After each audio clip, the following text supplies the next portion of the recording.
Se você tem um aluno ali no 6º ano que tem um diagnóstico de autismo e você não sabe quais são as particularidades dele, você vai colocar ele dentro de uma outra caixa, que não é aquela caixa que já a escola já funciona, mas você vai colocar outra caixa de autismo ali e vai tentar fazer essa criança funcionar desse jeito.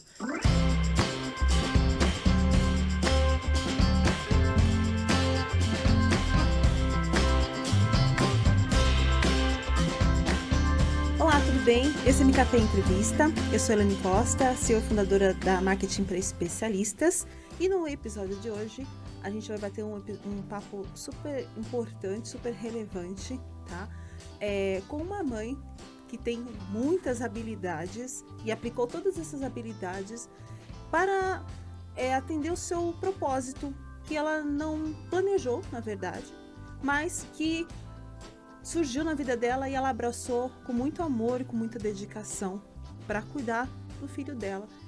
E isso é sensacional, porque eu como mãe, e se você é mãe também que está assistindo a gente, ou é pai, você sabe o quanto é desafiante, né, criar um filho. E ela tem uma história muito, muito inspiradora que vale a pena ser contada. Então, seja muito bem-vinda, Helena de Luca, que é jornalista, escritora, ilustradora e super mãe.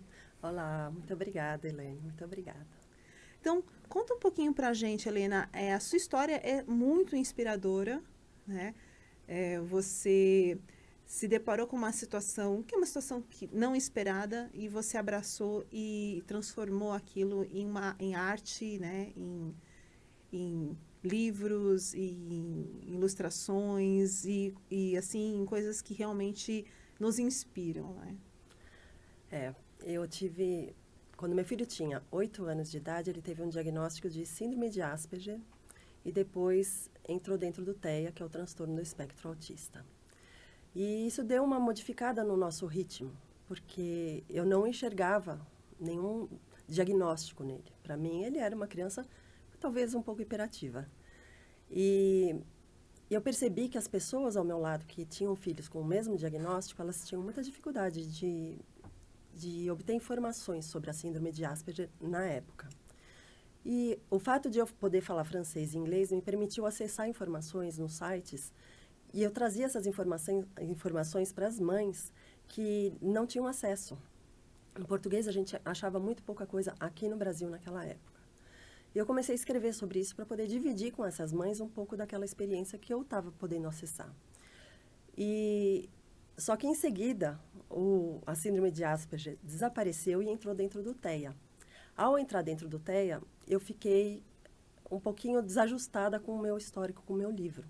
Falei, ele não tem mais tanto lugar, eu teria que revisá-lo inteirinho, teria que modificar as informações, porque muita coisa mudou ali. Isso foi mais ou menos quando? Acho que foi 2013. Uhum. Acredito que foi aí, 2013. E como eu comecei a escrever esse livro, ao mesmo tempo eu comecei também a escrever algumas histórias que eu contava para o meu filho e ele gostava muito. E eu percebi que eu gostava de fazer aquilo. Eu me divertia, tanto inventando as histórias, como podendo dividir com ele. E ele gostava bastante também. Isso me levou a crer que talvez outras crianças também pudessem gostar. Então eu comecei a escrever. E de lá para cá eu escrevi 9 livros. Alguns são de não ficção, que abordam tanto o autismo quanto a diversidade, a inclusão e a autoestima, que esse é um tema que eu gosto muito de ter nos meus livros. Porque eu acredito que uma criança com autoestima elevada, ela se torna um adulto melhor. Com certeza. É um tema super importante, assim, né? E como foi essa sua vivência, né, nesse processo? É claro que quando você descobre, né, você tem aquele choque, né, de descobrir e também o alívio de entender o que acontece, mas ainda é uma coisa assim pouco entendida, na verdade. Assim, você tem muito estudo, muitos profissionais, mas ainda não é entendido ao todo, né, como isso é, digamos, a questão do autismo, né, quem realmente é autista, como que classificações, enfim, tem muita informação, mas ao mesmo tempo ainda tem muita desinformação, né? Sim, tem muita desinformação, mas eu acho que o mais complicado, o mais difícil é que somos todos indivíduos, de qualquer forma. E um diagnóstico, ele não torna as pessoas todas iguais. Então, cada autista é único, assim como cada ser humano é único. E se você pega um texto ou uma informação sobre um autista e você acha que pode aplicar aquilo para um outro autista, não vai dar certo. O que eu acho que tem que ser abordado, falado, e até nas escolas, principalmente, tem que ser ensinado, é a respeitar o indivíduo, seja com as suas limitações, seja com a sua capacidade, porque todos nós temos os dois aspectos, né? E nessa parte de crianças e até adultos, de inclusão, eu acho que é muito triste que as pessoas enxergam muito as deficiências, mas elas tendem a não olhar quais são as eficiências da pessoa, quais são as qualidades dela, e são muitas, né? E isso não é valorizado, isso não é suportado, não é apoiado. E a própria criança, às vezes, ela cresce se sentindo com uma baixa autoestima, né? Se sentindo inferior, porque ela não recebe esse suporte, ninguém enxerga, ou não mostra, ou não querem ver quais são as qualidades, não valorizam, não dão espaço para elas. E, ao mesmo tempo, ela se compara com as outras crianças que seguem aquele caminhozinho quadradinho da escola, né? E se adaptam. E, uma vez que ela não se adapta, ela fala, poxa, eu sou errado, né? Alguma coisa está muito ruim comigo. E não é verdade, né? Ninguém é melhor do que ninguém é pior do que ninguém. Somos só diferentes, né? Então... Verdade. Ela cresce com um certo rótulo, né? Sim. E aí ela entende que, eu não sou perfeita, né? Não sou como as outras, né? E não de um jeito bom. Só que no frigir dos ovos, assim, todo mundo é diferente, né? Todo mundo é diferente e todo mundo... É exatamente isso que você falou. A gente tem o hábito de olhar só o lado ruim das coisas, né? Isso até...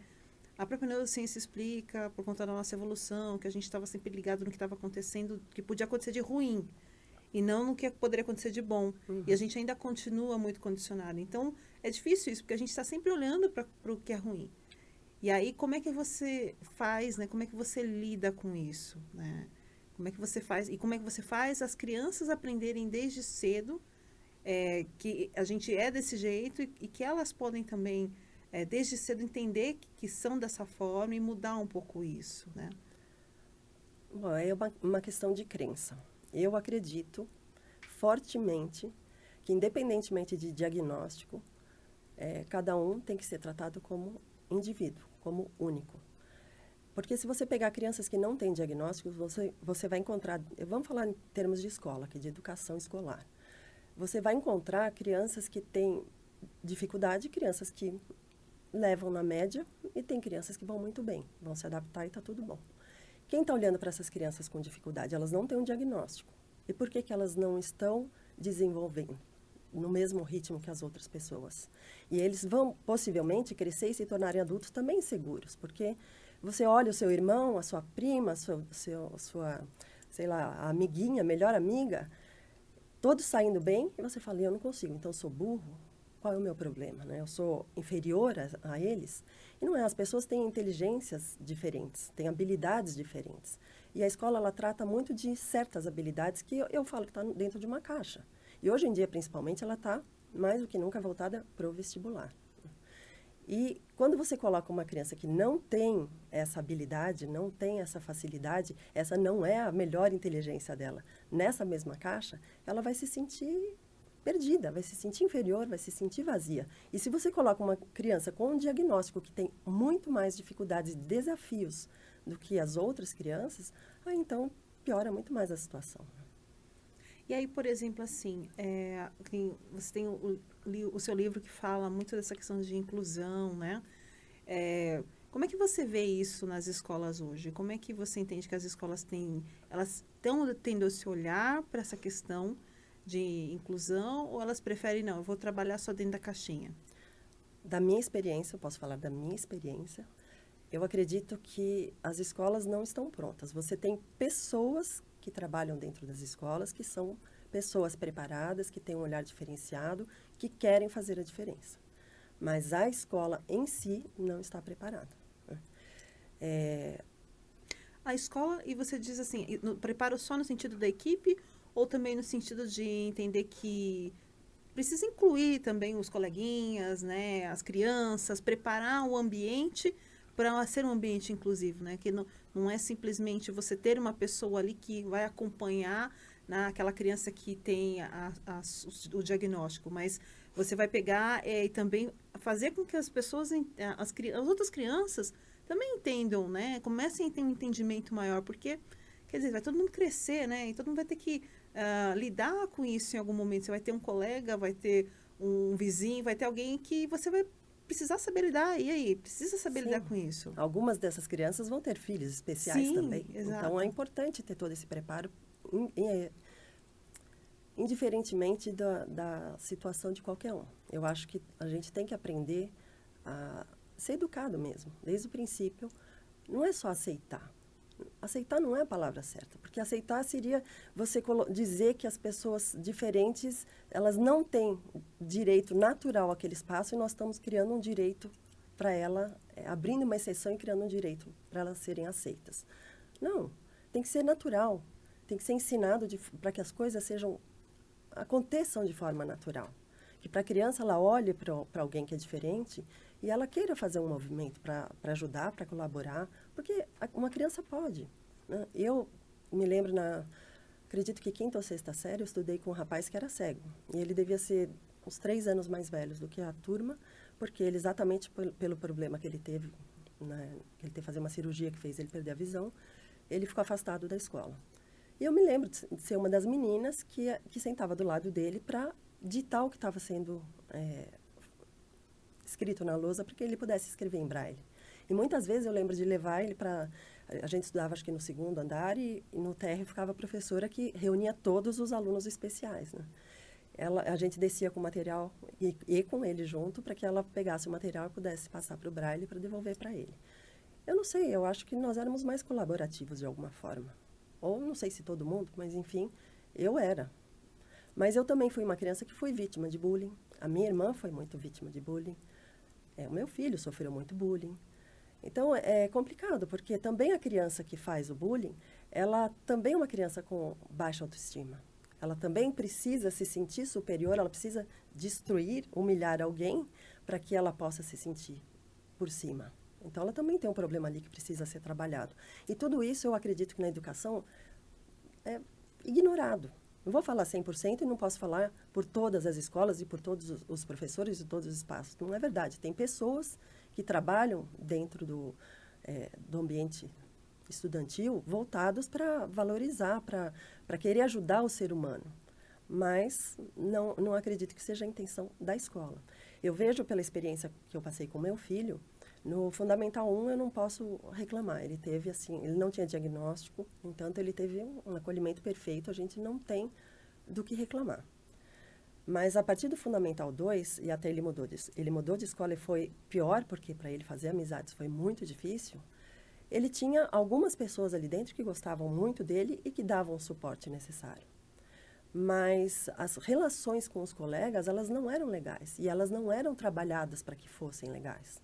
Muitas vezes ele sofria alguns tipos de bullying que eu achava extremamente violentos. E você percebe na criança, porque ele tem psoríase. E a psoríase, ela também é de fundo nervoso. É emocional. E nessa fase saía no rosto, né? Sangrava em alguns pontos do corpo. Então você percebe que todo dia estar naquele ambiente, e tinha dia que ele falava, não quero ir para a escola. E a escola não é para ser isso. Porque eles passam quanto tempo da vida deles dentro de uma escola? E falar que as escolas são inclusivas hoje, não acho que inclusão é você pegar o aluno e colocar ali dentro. E, eventualmente, criar uma sala com 2 profissionais ali que estão preparados para darem um determinado suporte. Isso não é incluir. Né? Isso é colocar a criança ali dentro e seguir a lei. É lógico que com o carinho desses profissionais que, sem eles, eu falo que são anjos no caminho da gente, porque eles que tornaram suportável a estada dele na escola. É que não é a mesma coisa, né? Porque, assim, isso do bullying, né? O bullying, a gente até brinca, na nossa época a gente cresceu e ficou cheio de trauma, né? Cheio de trauma, com certeza. E o que você falou, mesmo as crianças que são as que fazem bullying também são crianças que têm problemas. Sim, precisam de suporte. Que se tornam adultos com problemas. Sim. Porque aquilo é baixa autoestima, eu tenho necessidade de humilhar outra pessoa para me sentir melhor. Uhum. Isso daí é um problema. Sim. Quer dizer, hoje a gente vê assim, vamos pensar, onde que você consegue detectar isso primeiro? É na escola. Uhum. Por quê? Porque em casa é mais difícil. Às vezes, não tem um irmão, é filho único, teu irmão... Enfim, você não detecta isso. Mas na escola fica muito claro. Por quê? Porque é a necessidade de ser aceito. Todo mundo tem necessidade de aceitação. Aí, para eu ser aceito, eu preciso ser o bom da boca ali, né? Então, para eu ser o bom da boca, eu vou ter que humilhar, e vou humilhar quem? Os mais fracos, porque é aquele que eu sei que não vai dar na minha cara, né? Sim. Porque se aquele outro que eu sei que vai dar na minha cara, se eu for lá e brigar com ele, eu não vou fazer porque eu não sou bobo. E aí, cresce um adulto também que resolve as coisas achando que vai falar mais alto para resolver as coisas. Né? Então, é um problema que a gente tem que falar muito, porque se a gente quer um mundo melhor, começa nas crianças. Sim. E começa a pegar esses adultos que são folgados e botar eles nos seus devidos lugares.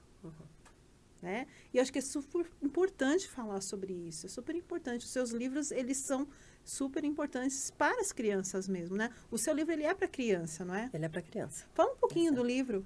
A Bailarina Grandona? É. Bom, essa aqui, eu acredito que foi o antepenúltimo livro que eu escrevi. E não sei porque, não me lembro mais agora, porque que eu decidi junto do meu marido que esse seria o primeiro que a gente iria publicar. Ele fala, basicamente ele conta a história de uma bailarina que é mais alta do que as outras e ela se sente deslocada por causa disso, porque no ambiente que ela está, ela não é valorizada pela altura dela. Você é muito alto, então fica lá no fundo para não esconder os outros e para não aparecer demais, né? E é uma criança, é uma jovenzinha, né? E ela se sente inferior por causa disso. Porque a altura é uma coisa que você não pode mudar de jeito nenhum. Porque tem gente que, se você pode mudar alguma coisa, você muda para se adaptar ao mundo, para passar mais ou transparente ou positivamente destacando, né? Mas no caso da altura, ela não tem como mudar. Então, ela se sente mal por causa disso. E essa história é inspirada em alguma história? Ela é inspirada em várias histórias, na verdade, né? E, assim, eu lembro que foi num dia que uma mãe que eu conheço, que tem filhas que ainda são mais altas do que eu estava reclamando, na verdade, do meu filho, que ele sempre foi alto, e toda vez que eu assistia ele nas festinhas, ele estava sempre lá no fundo. Eu falava, eu sei, minha filha tem o mesmo problema, só que como ela, graças a Deus, ela não é mais... Ela tem umas coleguinhas altas, ficam todos no fundo. Então, aí eu falava assim, poxa, mas será que as pessoas não sabem que os pais de filhos altos também querem ver os filhos um pouquinho na frente, assim, sim, né? Todo mundo quer ver o seu filho de alguma forma.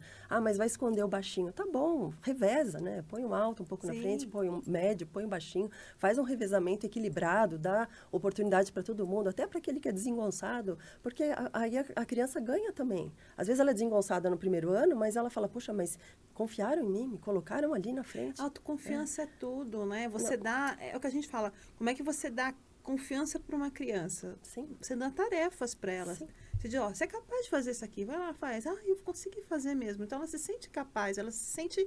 E é isso. E no ambiente escolar também. É que a gente sabe que é um desafio, né? Uma sala com 30 alunos, a professora conseguir administrar tudo isso. Tem escola que tem, não é só professora, tem... Aí eles vão conseguindo, porque tem coordenador, tem o pessoal que ajuda isso, tem ajuda aquilo. Então, eles conseguem ampliar. Eu falo um pouco da escola da minha filha, que eles têm um trabalho emocional ali, que eles fazem... eles dizem que ensino religioso... Tem o ensino religioso, mas é mais focado em entender as emoções, em entender do respeito ao outro.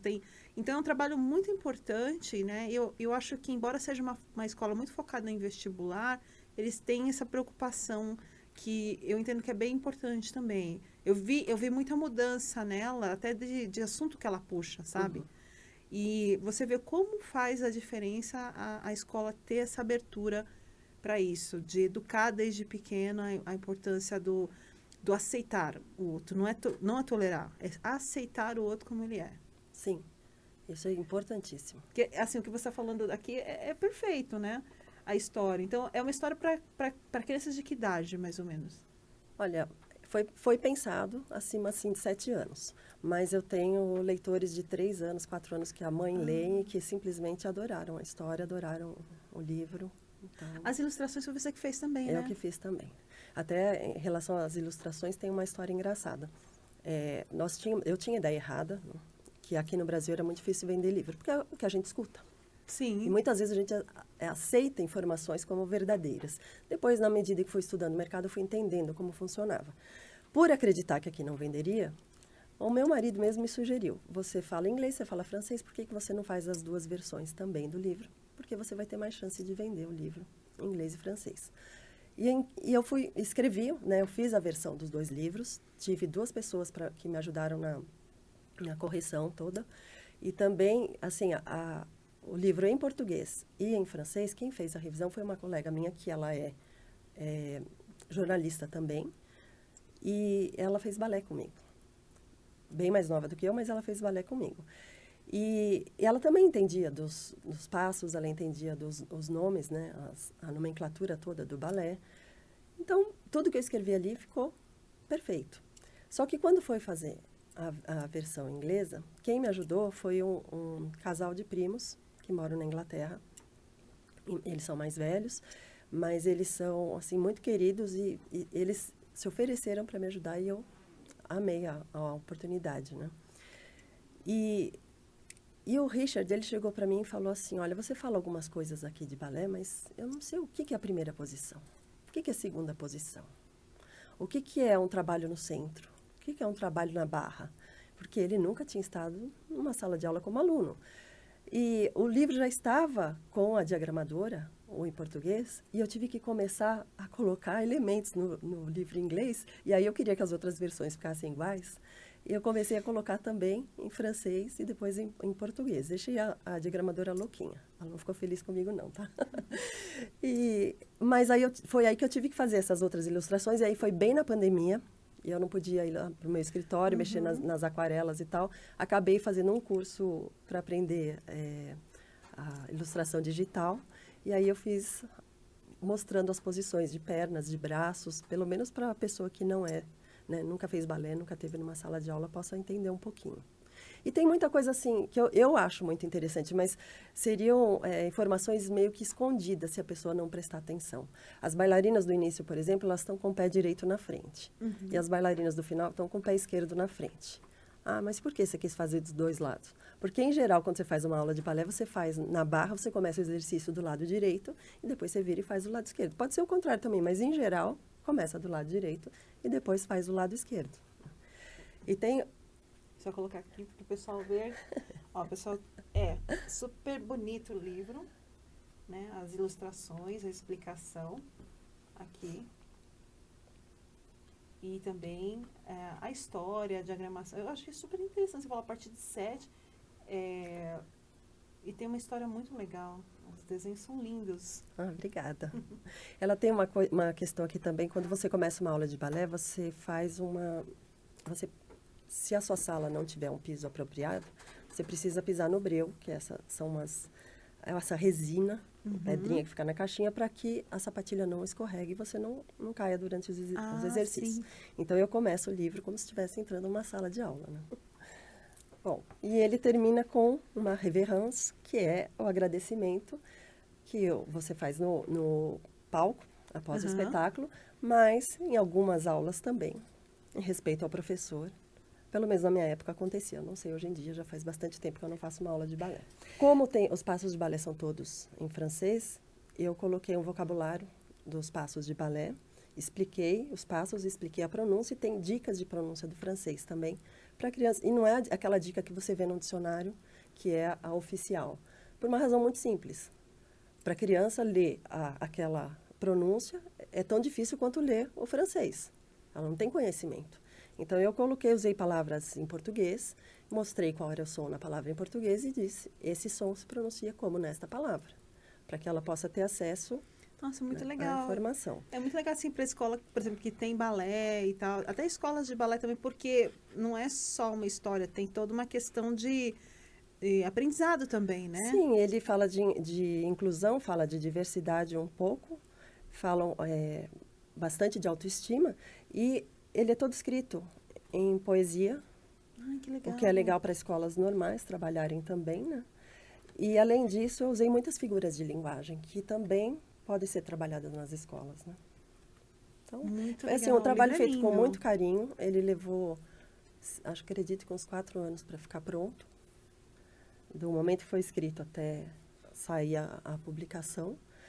E quando ele estava o texto pronto, e aí já tinha o texto em francês, o texto em inglês, eu falei, e agora? Quem vai ilustrar? Eu não conhecia nenhum ilustrador, eu estava começando, né, no ramo. E eu lembrei que eu sempre fui apaixonada por aquarela. Eu falei, por que eu não vou me desafiar a aprender aquarela? Eu estava até passando um desafio na minha vida. Eu tinha tido um problema no olho. E eu não podia fazer atividade física, eu tinha que ficar mais quieta, mais parada. E aquilo foi me deixando triste, de certa forma. Até porque na época eu fazia aula de balé, eu queria voltar a dançar, né? E aí eu falei, não, então vou expressar essa questão artística que mora dentro de mim de outra forma. E aí eu comecei a assistir alguns vídeos no YouTube, peguei uma aquarela lá de criança, um papel mais simplesinho que tinha, comecei, não foi muito promissor no começo, eu olhava para aquilo e falava assim, eu não vou chegar ali na frente. Mas um dia, depois de treinar, a minha mãe chegou em casa, de surpresa, me deu um papel, que era um papel adequado para aquarela, que ele absorve mais água, ele permite que você trabalhe melhor. E ali eu comecei a perceber que eu poderia trabalhar melhor a água, porque essa é a questão da aquarela, né? E comecei a fazer. Fiz a primeira bailarina, fiz a segunda, fiz a terceira. Quando eu cheguei na oitava, o meu marido olhou para mim e falou assim, você vai ter que pintar a primeira de novo, porque essa está muito melhor do que aquela, não está no mesmo nível. E esse processo foi se repetindo, para algumas figuras, eu acredito que 5 vezes. Então, eu tenho toda a evolução, assim, de como o desenho foi crescendo, toda a minha evolução. E eu fiquei muito feliz com o resultado. Não parei de estudar, porque é lógico, eu acho que ninguém chega no limite que fala, estou pronto. A gente sempre tem alguma coisa para aprender, para se melhorar como ser humano, como profissional. Mas eu estou fazendo outros cursos de aquarela ainda para ilustrar os próximos livros. Mas esse daí eu fiquei bem feliz com o resultado. E o próximo que eu pretendo agora lançar em 2024 é ilustrado pelo meu filho. Ai, que legal. Muito legal. Conta um pouquinho desse. Esse é um livro de não ficção, que o título provisório, não sei se vai ficar isso ou não, mas é Diferentes, Mas Iguais, Somos Todos Especiais. E eu falo bastante da experiência de você conviver com pessoas diferentes. E eu mostro que todo mundo é diferente de alguma forma, porque todo mundo é. Sim. A única questão é que a gente torna transparente algumas diferenças. Vou dar um exemplo bem simples. Você fala um canhoto. É diferente. Qual a porcentagem de canhoto e destro? Só que o canhoto, eu tenho até uma prima que é canhota, mas fora ela não tenho ninguém próximo de mim que seja canhoto. Mas como será que eles pensam, né? Chegar na escola, senta na carteira, aquela carteira de braço só tem para o destro. Às vezes tem uma carteira para canhoto, mas às vezes não está na sala, ou não tem na escola. E aí? Ele tem que se adaptar. É bom para ele sentar torto e ficar lá escrevendo Não. assim? Não é bom. Mas, em geral, não reclama, porque não é uma deficiência. Mas é uma minoria que está sendo, muitas vezes, ignorada. E não é só aí, né? É o corte da faca, é o corte da tesoura, é a maçaneta de girar. Se a gente for colocar no papel, são muitas as coisas que as pessoas têm que se adaptar para uma maioria. E muitas vezes a gente tem que se adaptar com alguma coisa também. É bom isso? Não sei. Por que não poderia ter opção para todo mundo? Tanto que hoje existem lojas e produtos para canhotos que você pode comprar e facilitar a vida. E por que não? Por que você tem que se adaptar e ficar sofrendo com uma coisa que não foi feita para você? Só porque comercialmente não é legal? Não, eu acho que tem que ter espaço para todo mundo, em todos os sentidos. Então, esse livro ele fala não só da diversidade no sentido de crianças especiais ou pessoas com diagnósticos. Não, fala de minorias, de várias maneiras, né? E eu gosto bastante dele. E o meu filho, quando tinha por volta de 8 ou 9 anos, ele sempre desenhou muito bonitinho, mãe coruja falando, super mãe coruja, mas eu sou mesmo, sou super apaixonada pelo meu filho. Ele desenhava uns tubarões muito fofos. E eu falei para ele, você não quer ilustrar para mim, fazer os desenhos? E ele fez. Ele fez no papel, com lápis só lápis e papel, né? E eu passei os desenhos para o digital, no mesmo estilo das bailarinas. Eu colori todos eles e agora eu estou refazendo todos sem o colorido, só com o traço dele mesmo, porque dentro da minha experiência com a publicação de livro, as pessoas talvez não saibam, o livro de criança é tão caro, por que seu livro é tão caro? Você compra às vezes um livro de 300 páginas, é metade do valor, porque este livro daqui, ele é colorido e ele é impresso um valor muito mais alto do que Sim, ele é colorido. Fora que o papel para o livro infantil também, ele é um papel, né, quando o livro é de boa qualidade, ele é um papel superior para que a criança possa manusear sem rasgar, né, e poder guardar o livro por mais tempo. E este outro livro, ele não é para criança tão pequena, embora ele sirva também para criança pequena, mas eu achei que o colorido iria encarecer muito o custo. E nesse momento, eu, estudando o mercado editorial, eu entendi que é melhor deixar o livro preto e branco. Entendi.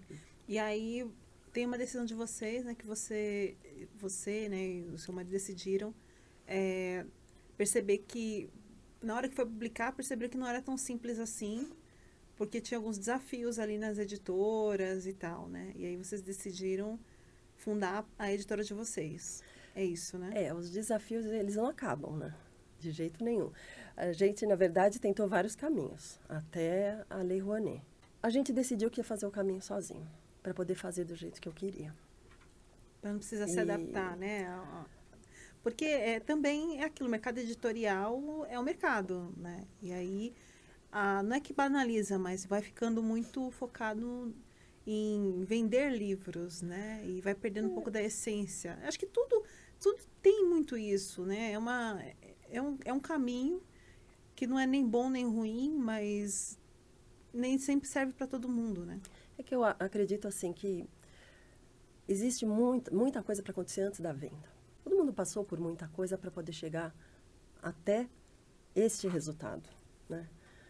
Todo mundo que tem um livro nas mãos passou por alguma história muito bonita em geral, algum esforço, algum trabalho, e você confia aquele seu sonho, às vezes aquele investimento que você tem só para realizar esse sonho uma vez ali, na expectativa, de repente, até de ter um retorno. Com isso, e com as possibilidades também que eu tinha para poder ampliar o mercado para venda para o meu livro, eu e o meu marido decidimos abrir uma editora, que é a Lobo de Cyrano. E neste início, ela vai estar focada para os meus 2 primeiros livros, mas a nossa intenção é poder, com o tempo, se firmar no mercado de forma ética, moralmente elegante, como diria Cyrano, e com espaço. É lógico que é uma trajetória longa, a gente sabe que é um caminho ainda a ser desbravado, mas é um passinho por vez, um degrau de cada vez. Mas isso é muito, muito legal, você ter essa proposta, né? Então, é uma construção, mas é ser uma alternativa, né? Sim. Para, como você falou, para os artistas, escritores que querem ter um tratamento diferenciado na sua obra. Tem editoras no mercado que são muito boas, que são as tradicionais, né? Que têm muito respeito, mas até pelo fato de eles já terem um peso no nome, nem sempre eles têm muito espaço também para todo mundo. Eu não sei também se é só essa a questão, né? Não posso falar, nunca estive dentro da editora para poder falar. É um caminho realmente a ser desbravado para nós, mas a gente está disposto a percorrer. Isso é muito bonito, né? Sim. Assim, é uma jornada muito, muito bonita, né? E é como a maioria das jornadas, né? Você é chamado à ação e você não tem muita ideia de onde vai dar. Sim. Né? Mas você diz sim e confia, né? Sim. E às vezes eu paro e falo assim para o meu marido, poxa, eu olho para as pessoas da minha geração, tem muita gente já, na minha exatamente não, um pouquinho mais, mas já estão aposentando, estão parando. São pessoas que já tiveram toda uma trajetória, já estão encerrando o ciclo. E eu estou começando outro ciclo. E a minha história é um pouco isso, foi sempre iniciar ciclos, mas eu não me arrependo. Eu gosto da minha história, eu gosto como ela é, e eu gosto de estar nesse lugar, eu gosto de continuar aprendendo. Né? Eu faço não só o curso de aquarela, mas eu estou constantemente estudando, estou estudando o mercado editorial, estou estudando um pouco de marketing também, voltado para livros, e eu gosto, isso me faz me sentir viva. É aprender, né? Sim, sim. Aprender. Mas hoje as pessoas nem falam mais tanto, assim, a gente fez uma entrevista aqui com um advogado que é especialista em previdência e ele falou exatamente que as pessoas não estão falando mais de aposentadoria, mas falando de plano de pós-carreira. É legal. É o pós-carreira. Então, essa carreira, finalizei essa carreira, qual vai ser meu pós-carreira, né? Sim. Porque, assim, a expectativa de vida aumentando, a gente Sim. tem que ter um propósito. Ok, terminei minha primeira etapa, e qual vai ser minha próxima, né? Continuar. Porque as pessoas que contribuem, que contribuíram a vida inteira, não simplesmente parar, né? Sim, e mesmo para mim, quando eu comecei a escrever, o meu foco estava muito voltado só para essa questão de falar do autismo, para falar da inclusão, para falar da diversidade. Mas isso foi em 2013, de lá para cá, 10 anos, muita coisa mudou. E eu comecei a escrever outras coisas também, que não tem a ver com essa temática necessariamente. Pode ter sempre uma pitadinha ali, porque eu acho importante. Mas a gente muda com o tempo. Isso é bom. Com certeza. Porque essa temática, ela é muito importante, né? Porque a gente ainda tem um caminho longo ainda a ser percorrido para a gente entender para se entender que essa diversidade é algo normal. Sim. Né? Não é, hoje a gente não está nesse nível ainda. A gente tem muito ainda para caminhar para que se torne isso. E o normal no sentido de aceitação, começando ali na escola mesmo, né? Sim. E eu acredito que as crianças que aprendem isso desde cedo vão sofrer menos. Porque essa coisa de você ter necessidade de você criar uma barreira com as outras pessoas, isso faz a gente sofrer também, né? Ah, sim. Isso pode, mas é legal porque você tem um grupo aqui que se acha melhor que todo mundo. Gente, na prática isso não funciona, porque somos todos humanos, somos todas pessoas que têm seus desafios. Sem dúvida. Que são diferentes. E todas as pessoas são diferentes, por mais... aquela história de você pode ter 2 filhos gêmeos e criar do mesmo jeito e eles vão ser diferentes. Sim, sim. Não, e o conhecimento, ele é essencial para todo mundo. E por isso é que eu falo que as escolas teriam que trabalhar o indivíduo.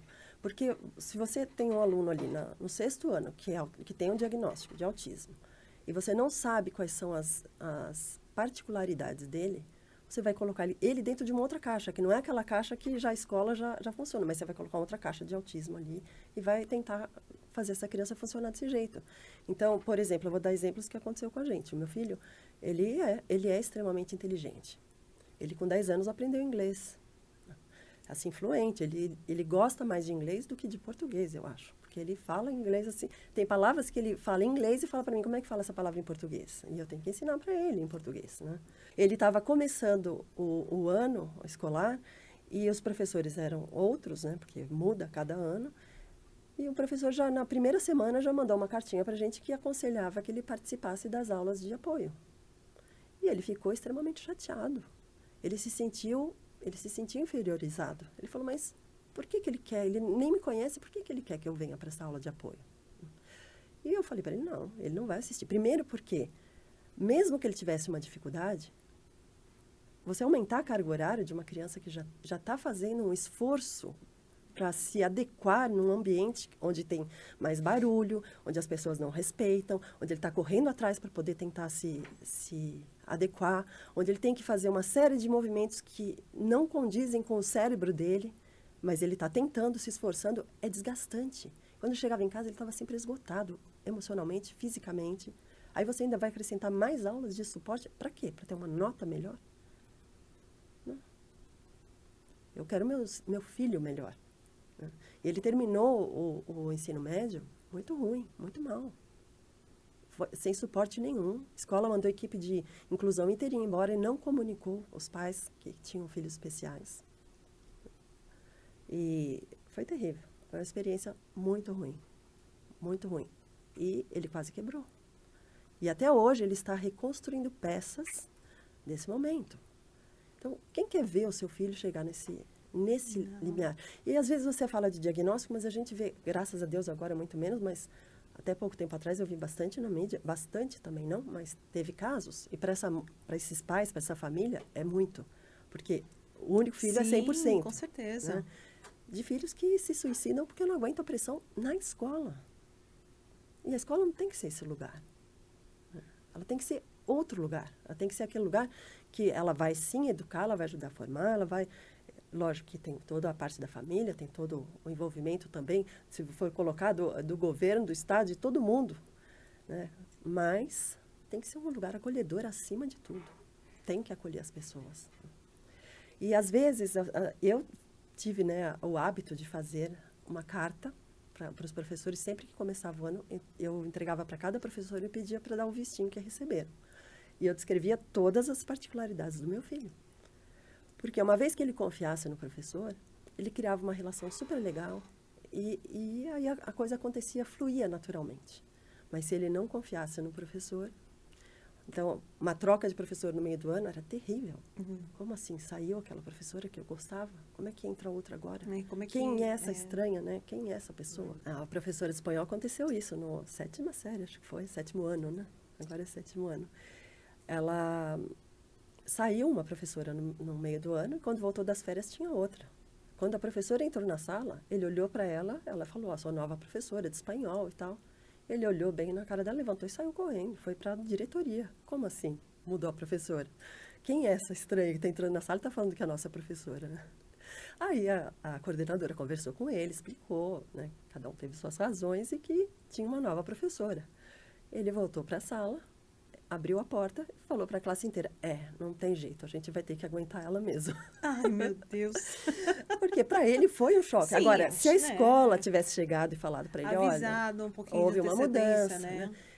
É preparar, é conhecer o indivíduo e preparar. É simples. É ter o bom senso de entender assim, poxa, ele precisa de tempo para se adequar. Então, já vamos avisar nas férias, né? Vamos criar. Mas, assim, é que realmente é muito difícil, né? É você começar... É por isso que é importante falar dessas coisas, né? Sim. Porque, às vezes, para as pessoas ditas padrões, né? Uhum. Mas isso é bobagem. Não, é bobagem para você, mas não é bobagem para ele. Eu vou dar um outro exemplo muito básico, muito bobo. E aconteceu com o professor que ele mais gostava da escola. Eles estavam ali perto do encerramento do ano, ia acontecer a última prova, que ela ia ser fundamental para alguns alunos recuperarem notas e tal.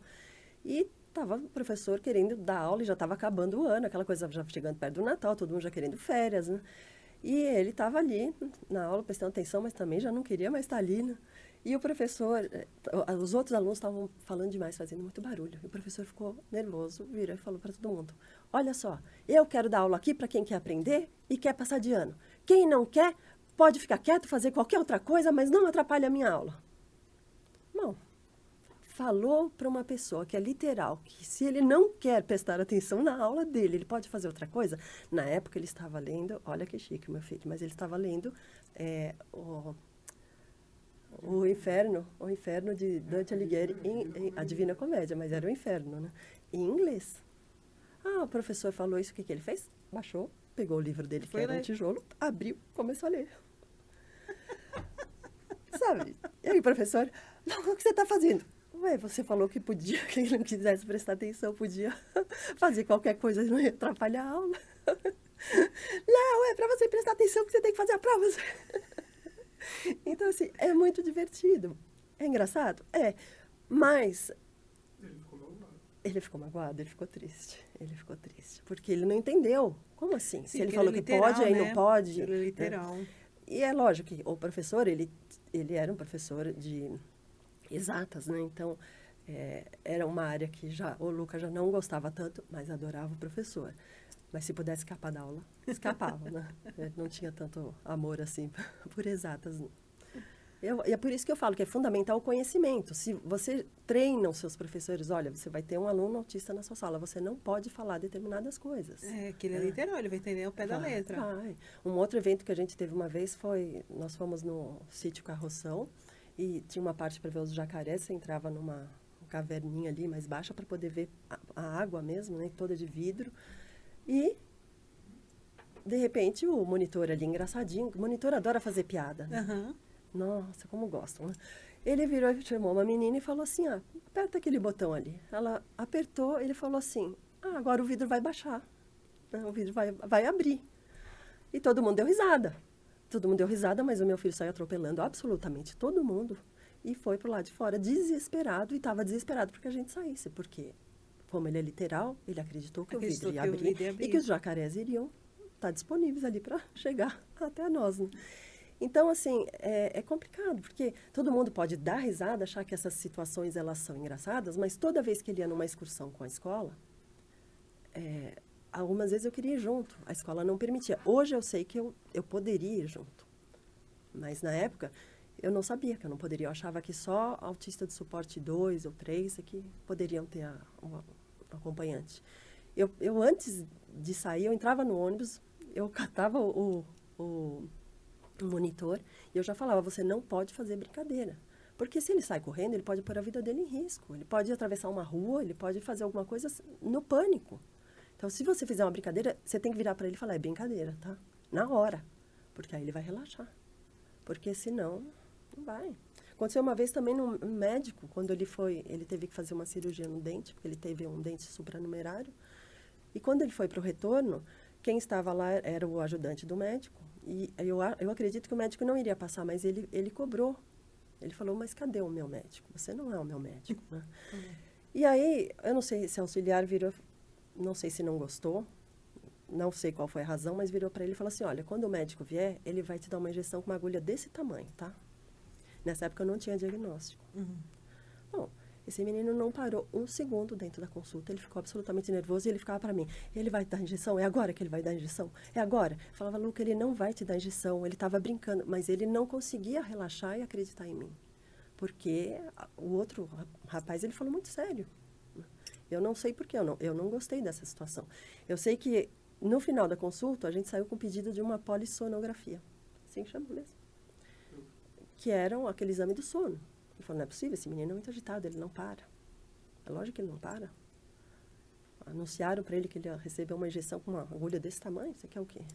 Acho que até uma criança que não tem diagnóstico talvez ficasse. Não, até certa idade você tem que tomar cuidado que você fala com criança, porque eles acreditam Então, em tudo, né? Sim. Então, tem que tomar esses devidos cuidados.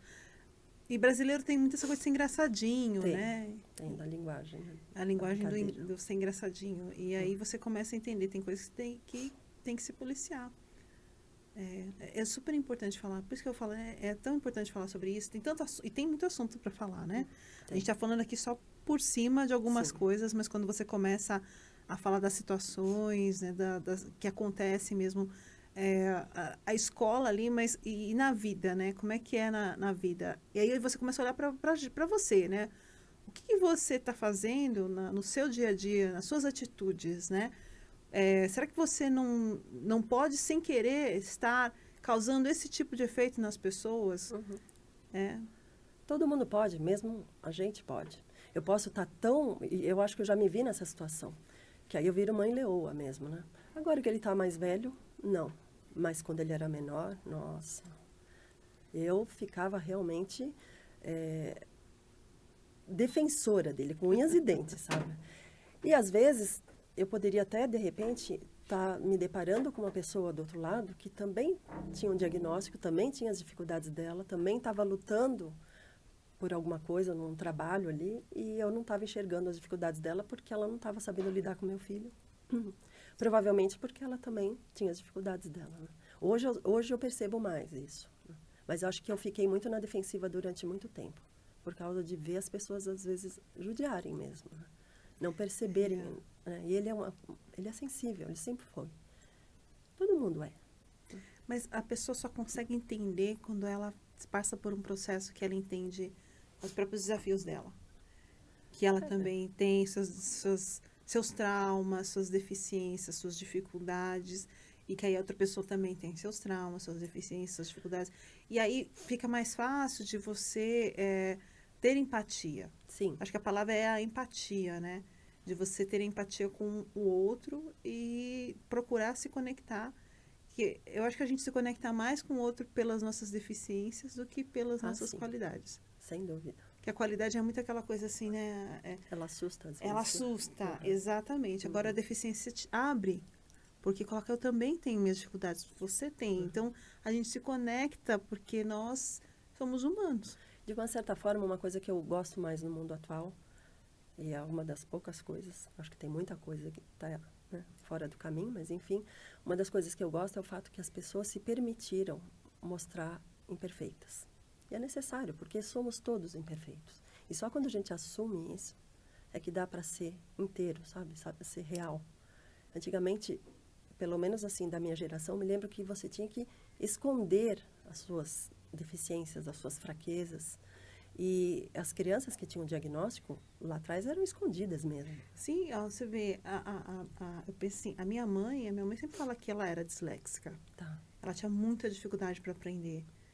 Ela, assim, ela queria muito, mas ela tinha muita dificuldade. Então, era muito difícil a escola para ela. Nossa, ela sofreu muito, ela teve professores, mas na época era meio que como se a culpa era dela ser assim. Sim.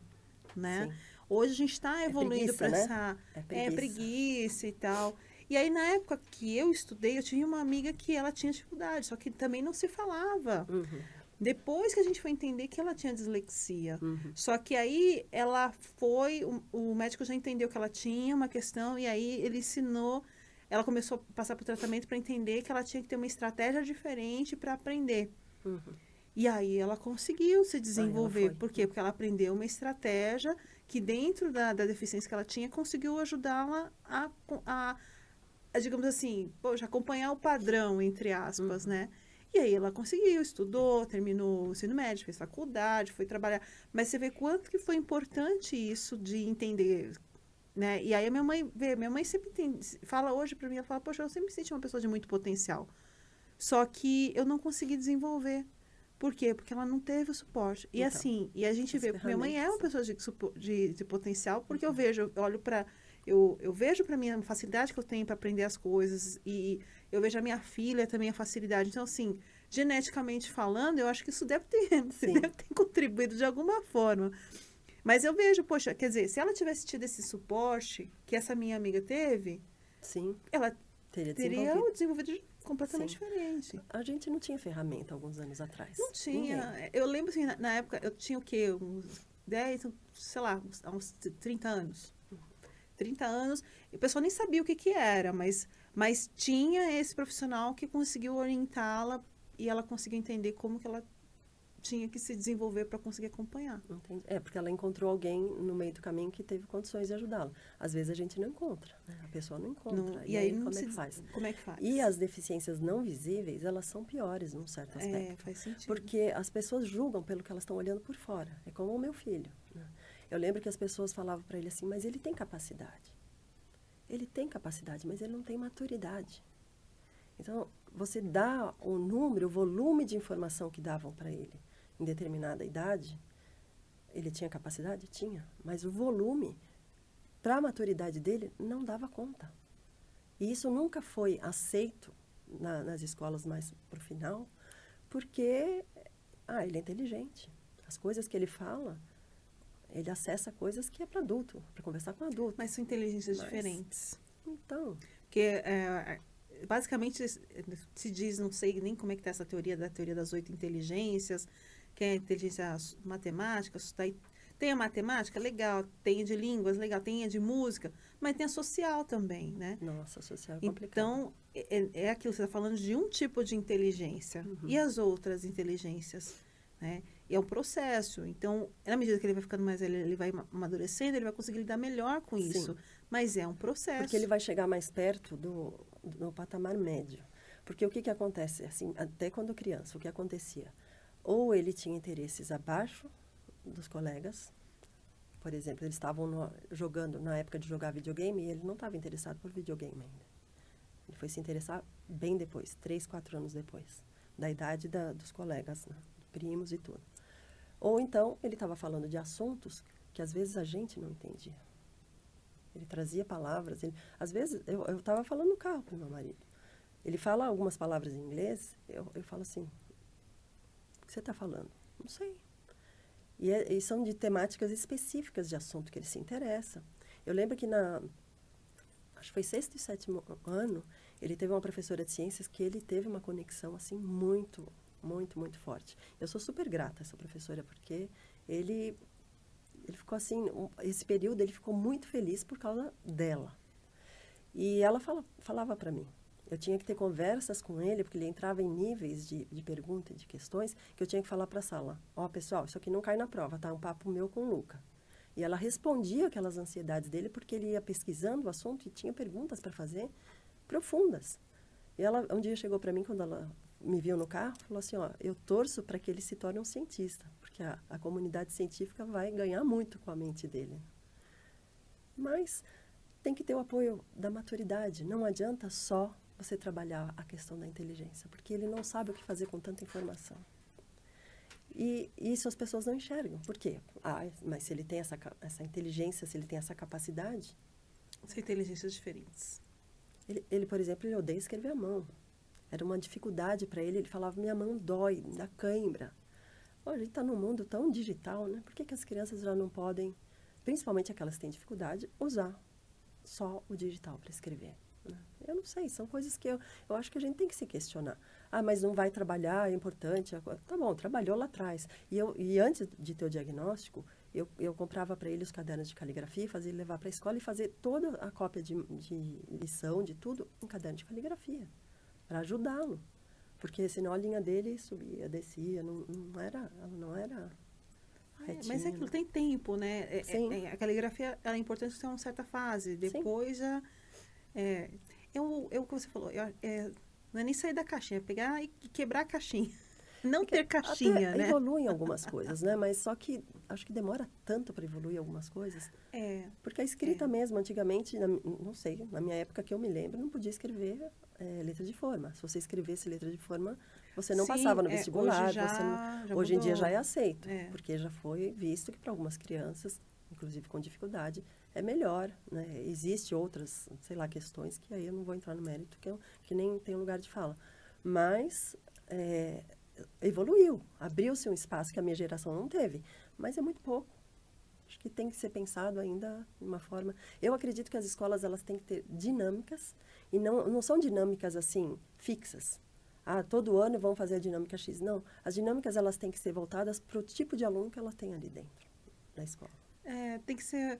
É mais ou menos como a gente faz na empresa, né? Na empresa você, em teoria, né? As empresas fazem uma avaliação do perfil comportamental de cada pessoa que entra. Uhum. E aí você tem lá as pessoas, depende muito do teste, mas em média acho que são 13 ou 17 perfis, são 4 perfis básicos, e desses eles desdobram, acho que em 13 ou 17. É um número assim. E aí, que são tendências de comportamento. Né? E como são comportamentos, isso muda ao longo do tempo também. Porque, por exemplo, o ambiente influencia na pessoa. Uma pessoa que, de repente, é mais introspectiva, vai para um ambiente que se abre muito para ideias, dá a oportunidade para a pessoa falar, ela pode se tornar menos introspectiva porque ela está num ambiente que permita com que ela dê as opiniões dela. Uhum. E, de repente, uma introvertida é porque é uma pessoa que nunca sentiu confiança em falar o que pensa. Sim. E o contrário também é verdadeiro. Eu chego lá, eu sou uma pessoa que sou super de dar ideia e tal. Eu chego num ambiente que ninguém quer ouvir uma ideia, o chefe corta, poda. Você vai se tornando mais introspectivo. Sim. Então, isso é fundamental entender, porque nós temos a nossa essência, mas o ambiente, ele molda muito as pessoas. Sim. Né? E a gente fala de trauma, mas assim, o trauma que a gente tem não é só trauma de infância. Digo, o meu pai me traumatizou, minha mãe me traumatizou. E os meus colegas de escola? Sim, professores, muitas vezes, que humilhavam. Será que eu não traumatizei também algum coleguinha? Com certeza. Então, a gente fala disso, gente, a gente pode fazer. Porque, às vezes, não é a intenção de quem está fazendo, mas é como a pessoa está recebendo. Sim. E é este olhar que é importante. É entender como a pessoa vai receber a minha ação. Né? E a gente não tem uma educação voltada para isso. Nossa geração não teve. Não, a gente não teve. A gente está começando a aprender agora, né? Começando a estudar. Quem se abre para isso? Começar a estudar isso agora, né? Mas isso tinha que ser já meio que ensinado. Eu acho que se trabalhassem as emoções das crianças já desde pequeno, sabe? Ter a questão psicológica mesmo envolvida na educação, já desde pequenos, eu acho que muita coisa ia fazer diferença. Com certeza. Mas o importante, sim, vai evoluir, né? Porque a gente está na geração, então a gente acha que demora muito tempo, mas se a gente começar a olhar... Eu falo assim, porque a minha mãe, quando nasceu, não tinha luz elétrica na casa dela. Sim. Então, aí quando a gente olha hoje, a minha filha nasceu com o celular quase na mão, olha só. São 3 gerações e a evolução ali para algumas coisas foi muito... Mas tem um desequilíbrio também nessa evolução. Né? Muito. E pensa da próxima como vai ser. A gente nem imagina. Não. Então, mas eu tenho fé que essas coisas a gente vai conseguir desenvolver melhor isso, a nossa empatia. Mas é a importância do falar. Por isso que é importante, por exemplo, esse livro é super importante estar na escola. Né? Por quê? Porque tem inúmeros assuntos aqui que são falados que traz essa reflexão, né? E quando você começa a ter pessoas que refletem, Sim. são pessoas melhores. Sim. Que ela pensa 2 vezes no que ela vai fazer. Eu vou fazer... Peraí, deixa eu pensar aqui. Será que a outra pessoa não vai magoar outra pessoa? Será que eu não vou chatear outra pessoa? E aí, é isso que a gente precisa. Então, eu acho que a essência do seu livro é muito isso. É trazer essa reflexão, né? Para que essas crianças se tornem cada vez melhores e adultos melhores. Porque é assim que a gente muda o mundo. Sim, sem dúvida. É um pouquinho da parte de cada um. Todo mundo junto, de mãos dadas, né? Mas eu acredito que é um trabalho em conjunto. É individual e ele é em conjunto também. Maravilha. Olha, muito obrigada por ter aceito o convite. Obrigada a você, né? Foi uma ótima conversa. E, então, explica um pouquinho, né? Quando a pessoa gostou, está acompanhando aqui, achou interessante, falou, poxa, eu queria comprar esse livro, porque que nem escola pede para a gente levar livros e tal ali para o ano e tal. Onde que a pessoa encontra o seu livro? O livro digital você encontra na Amazon e em breve vou lançar a 2ª edição, já pela editora Lobo de Serrano, e aí ele vai estar disponível no Marketplace também, em outras plataformas. E o livro físico, impresso, ele está disponível comigo, diretamente comigo no meu Instagram. Legal. Então, eu vou deixar então o seu Instagram aqui na descrição, também o site. Então, quem quiser comprar o livro, pessoal, só ir aqui na descrição que vai ter a informação, tá? E, como eu falei, o livro também já está disponível na Amazon, tá? Então, muito obrigada por ter aceito o convite, por ter essa conversa aqui, que foi um pouco longa, mas tem assuntos que a gente não consegue encurtar, né? É muito conteúdo, é muita história, né? Então, acho que dá vontade de ler o livro só pela sua história. Obrigada, Elaine. Só pela sua história. Obrigada. Eu acho que o livro foi feito com muito amor, com muito carinho. E eu acho que ele pode tocar algumas crianças, e essa é a minha intenção, na verdade. Eu fiquei interessadíssimo para minha filha, porque como eu falei lá na escola tem o Paradidático, a gente precisa levar alguns livros, né? E super me interessou. Que bom, fico feliz. Muito obrigada pelo convite, viu, Elaine? Eu que agradeço. Obrigada. E você que acompanha a gente aqui até agora, agradeço por ter ficado com a gente. Muito bom ter você aqui. Eu espero que você tenha gostado dessa conversa como eu gostei, né? Foi muito aprendizado, né? Como sempre. Então, se você ainda não segue o canal, compartilha com quem precisa ouvir um pouco disso. A gente vai ter também alguns desses trechos dessa entrevista, vai para o nosso Instagram e vai também para o Instagram da Helena, tá? E é claro, lembre-se sempre que esse é um tema assim, que vale super a pena a gente divulgar. Então, acho que se você tiver filhos na idade escolar, vale a pena, é um investimento muito legal, um livro muito bonito, tem muito aprendizado. Você tem filho, tá querendo aprender balé e tal. Nossa, é super legal, porque tem todo o guia, vale super a pena, é lindo o livro, super recomendo mesmo, olha, vale a pena você dar uma olhada. Eu vou deixar o link aqui na descrição, tá bom? Então é isso, eu agradeço e até a próxima.